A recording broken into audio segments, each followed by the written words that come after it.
Bucks. She does it for the love of it, y'all. Somebody make some noise for Miss Fran one time. Now, Miss Fran, on Saturday morning, you and David Lee, y'all be making it sound like this on the radio.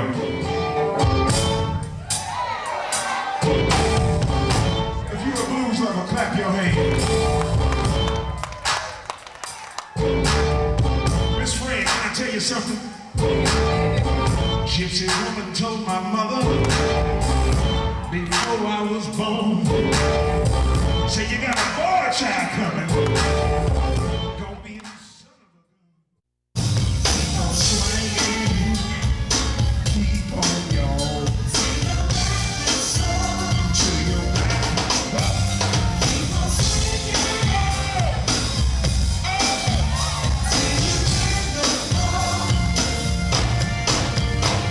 Now I know somebody's missing.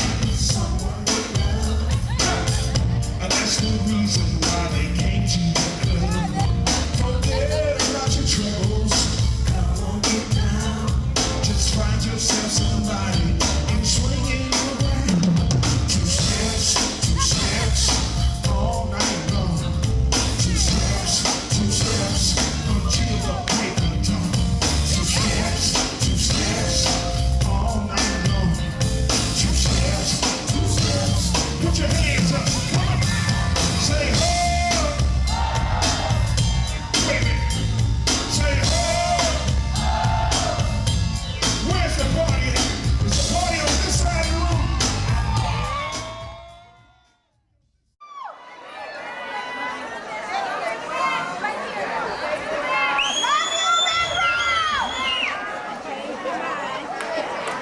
They set me on stage with these damn shoes untied. So do y'all mind if I get a little bit comfortable in here? Kick them off. Now, ever since I come out here, I've been looking at you. Stand up. I want you to walk with me. Son, give your daddy some walking music.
What's happening to you all? I'm Calvin Lincoln, and welcome to another edition of Soul School, just fresh back in from Las Vegas from the Bigg Robb show, and it was a hell of an experience.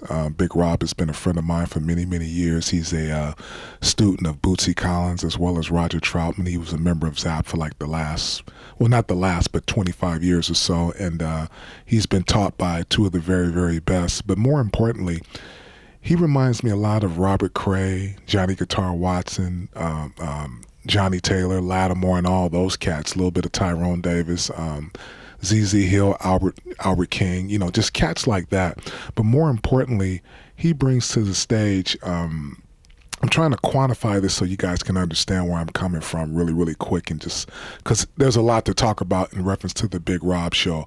But he brings the attitude of James Brown. And most people, when they speak about James Brown, it's just relegated to the cat that invented the one. But James Brown was an attitude more so than anything else.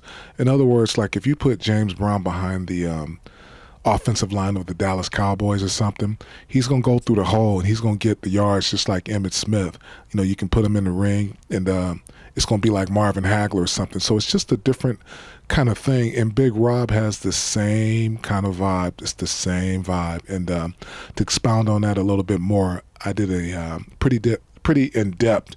I'm so excited. It's hard for me. I'm just mumbling words, but I did a really, really in-depth interview with Bigg Robb, and you'll get a chance to see more of what I'm trying to convey to you. I'll let the man speak for himself.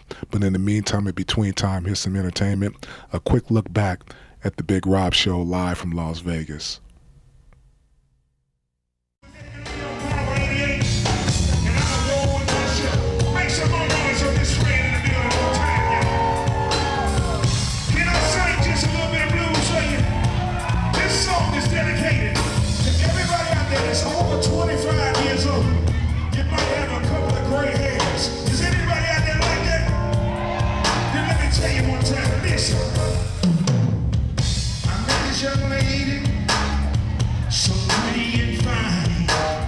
She had them scribble girl bodies, had me about to lose my mind. Now she was sticking juicy, y'all, like a porterhouse steak with 2 old cantaloupes, y'all. And every time she walked, they shake. I say, come here, little mama, I want to talk to you. She said, Bigg Robb, what you want? I said, girl, I want some of that good thing. She said, you too old. That's what I told her. I said, there might be some snow on top of the mountain, but there's still a whole lot of fire down below. And I told her, I said, don't let the gray hair fool you. Say it. Don't let the gray hair fool you. I told her what? Don't let the gray hair fool you. Say it.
If you love the blues, clap your hand.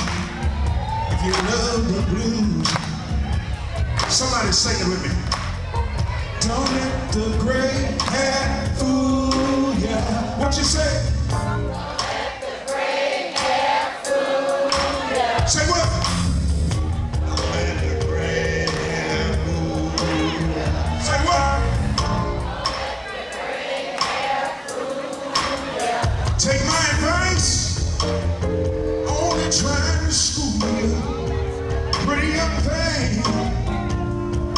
listen.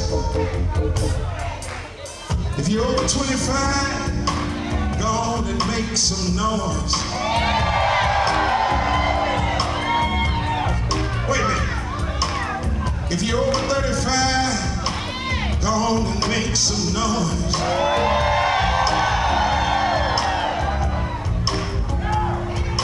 If you're over 45 and you still know you're grown and sexy, stand your ass up in this building. Please, Mr. Groove, won't you come back? Please, Mr. Groove, won't you come back home?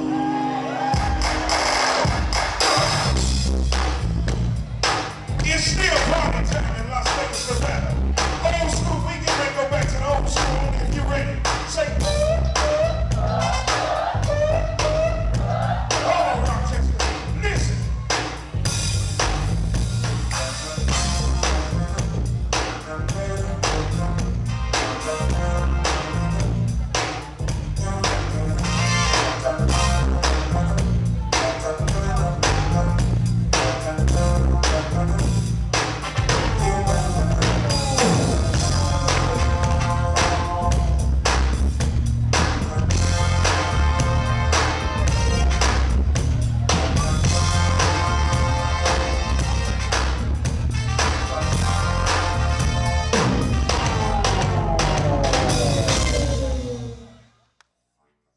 Bigg Robb hotline. You know what I'm saying? Hold on, this is my wife here. Yes, baby, I'm live on TV doing an interview. What's happening? Yeah, they can just put some mayonnaise on it, baby. Tomato and onion. I appreciate that. All right, thank you. All right. That's Bigg Robb. That's really who he is. What you see is really who he is. They call on the Bigg Robb hotline, and I'll give you the number before I get done with this interview. But so thinking about, and I needed that because now that I think about Razor, who is somebody who I've known, man, it's a whole different TV subject, but I'll speak on it and you edit it out. There are a lot of unsung guys around Cincinnati, Ohio, my hometown, who either played with James Brown or Bootsy or the funk movement or whatever it is. Guys like Don Juan Tiger Martin. When I think about Razor, I have to talk about Don Juan Tiger Martin, who was one of the original JBs. When you watch the videos of Bootsy and Catfish, they don't never call Tiger's name like that. One of the baddest drummers, but one of the funkiest drummers you ever hear. Right. One of the coldest drummers ever. He's up there on the video with him, you know, live in Paris, 1971. And, you know, so Tiger.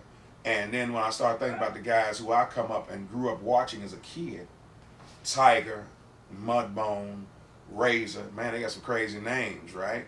But nevertheless, phenomenal entertainers. So Razor's one of those guys, man, and just a fellow humanitarian. He also would, if you was catching a cold, he'd give you the best recipe for garlic and apple cider vinegar, and just a jokester, man, a prankster, just a wonderful guy, man, and we gonna miss him, man, and you know what I mean, my heart goes out to the rubber band because I know that Bootsy has lost a lot of guys, you know what I'm saying, he's lost a lot of guys, man, but Razor was that special one, man, that special one. Yeah, and any doubt about his work, one of the funkiest things you'll ever hear is the Pinocchio theory. That clavinet, that's Razor, man. Oh, yeah, it's definitely Razor. That's Razor. So much stuff, man. I mean, like I'm saying, you know, so many songs and so much stuff behind the scenes that Razor did, keeping that funk and keeping that groove going. Like I say, you know, clavinet, any keyboard I ever set in front of me in the studio was ridiculous. A Prophet 5, Mini Moog, organ, grand piano, clavinet, it didn't matter, melodica. I mean, Razor Sharp Johnson from Baltimore, Maryland, right? Original member of Madhouse, which is that was him and Bones group and them before they got with Bootsy and them. So just a phenomenal guy, man. Like I said, we're gonna miss him, and just a funny guy, man. Razor was a character, man. He was a character. So I have a lot of wonderful memories of him, man. I sure wish he was here because it wouldn't be nothing I wouldn't do for him. And the craziest thing about it is that he lived around the corner from my kinfolks for like 25 years. So, and his wife, Pat, man, she was a phenomenal lady too. And so I know he was heartbroken because he lost her about 3 or 4 years ago. So but he continued to persevere.